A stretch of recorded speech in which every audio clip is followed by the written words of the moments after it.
everyone. My name is Evan Dunn. I know you know me, but I say that more for the audience. I think that we need to reevaluate what we want to call this time. Because what I want to say is not just addressed to you, but it's addressed to the world. It's addressed to all of history. What we say here is in the public record. I don't think that I remind myself that enough. Because if I did, I would say things differently. But something happens whenever you stand up here and try to authentically articulate how all of this chaos, all of this complexity is getting synthesized such that it can be coordinated and choreographed with movements at a pace, with logos, with emotion, to convince you that my sensibilities are just what we need, and that's because I handicapped myself and I denied the spiritual power of studying myths and integrating that knowledge with the knowledge of the atomic theory.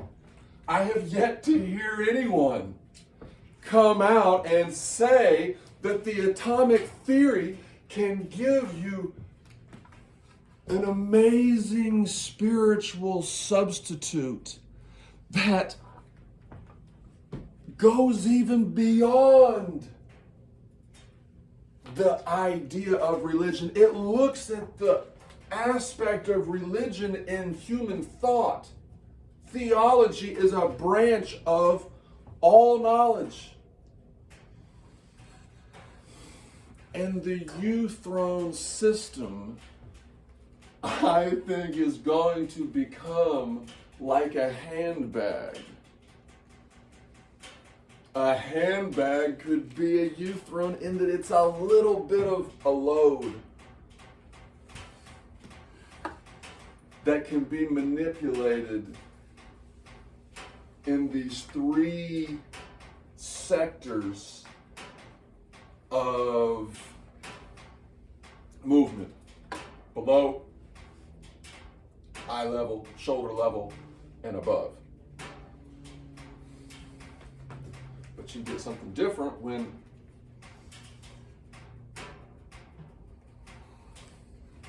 it's focused along these points. And you get something different if you're pulling out, if you're pulling up. That's how people maintain those postures for so long. They're not just staying the same. Somewhere the pulsation of the blood through their vascular tissue, through their arterial networks, the delivery of nutrients is happening in such an efficient manner that it appears as if they're a statue.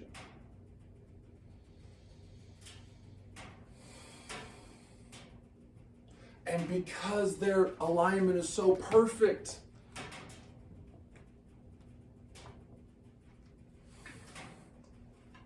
that's one way in which they can go through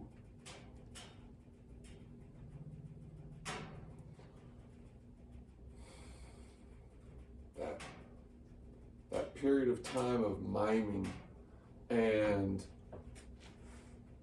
imitating.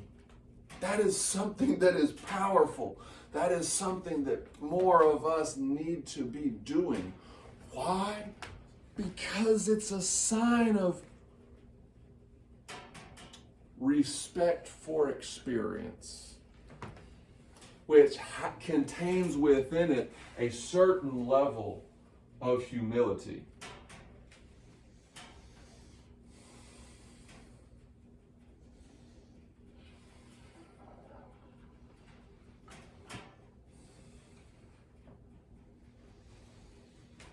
even something such as taking a hat off can become an exercise.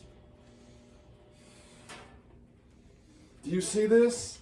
This is a different approach to moving in such a way that we maximize the caloric strength training without going to the gym. Breath control is where 75% of our weight loss occurs. So, at least every day, put in 5 or 10 minutes of breathing fast. Then abstaining from breathing or exhaling in a different way. Experiment with all of these variations that you are already empowered to change. Already. There's nothing stopping you from doing something that's further empowering.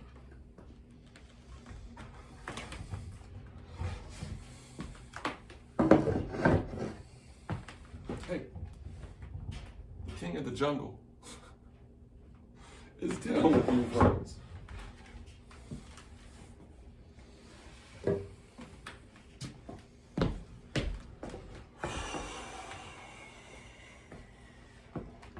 Once you get on it, then you can kind of move a little bit. Then you can kind of adjust your position.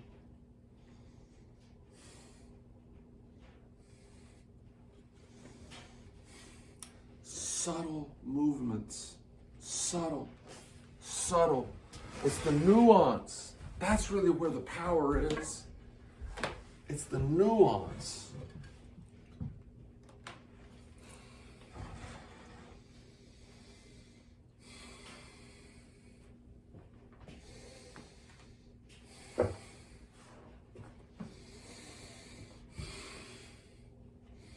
See all these different variations? Now I'm directly pressing down on the uThrone while breathing my central spinal system upwards. So there's down pressure laterally, thus there's a compression of the intercostal muscles. But yet there's a direction of the breath that's activated the rear erector spinal muscles.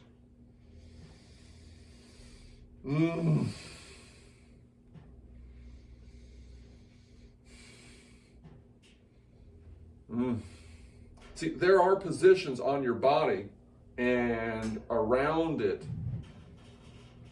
that awaken a different internal breath consequence. They change the way that air is brought into the body, and thus that changes the sectors of the internal body that grow and develop in a synergistic way. That is possible. That is absolutely possible. Then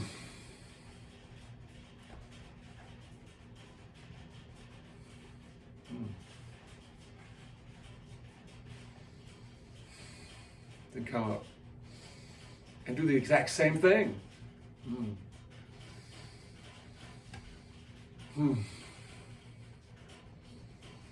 Always.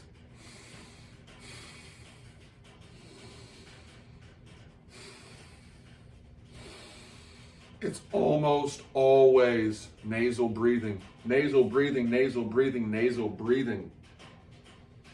And once you stabilize that aspect of your life, then you can start exploring how the eye muscle contractions, which have got to have some internal effect on the contractions within the tissue of the nasal cavity and within the throat.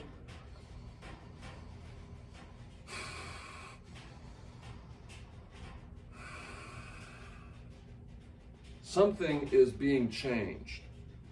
That's undeniable.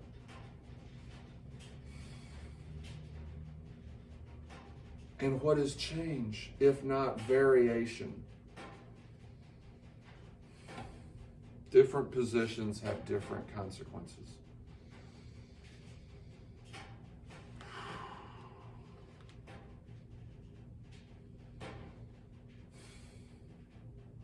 You've got to go back to whatever your default is. We're all trying to train our default postural reaction to gravity. We're trying to change it such that it's synergistic. It's as synergistic as it can be given whatever the context is. And that's dangerous, because if you feel like, this is something that I'm going through, if you feel like you're physiologically moving in a synergistic way, but yet you deviate from those principles in terms of your diet or in terms of your commitment to really perfecting sleep and empowering your body to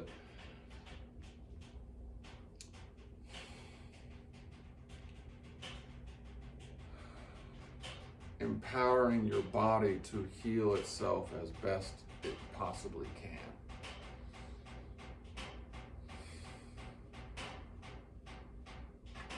This is where the Greeks and the Romans, they discovered a powerful component to the physiological coupled with the mental. Because if you are engaging in questions of state, that demands a certain seriousness with which you approach the synthesis of the solutions. What is the goal? A more perfect union. In order to form a more perfect union,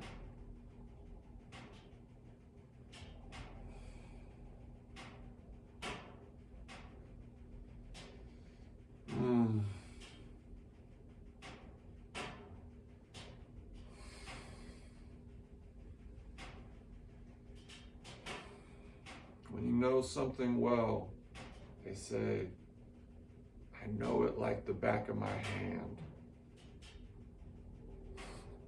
Learn what the back of your hand looks like. Trace those bones, trace those veins. Trace your hands with your eyes from the side, up close, as far away as it can be, as they can be.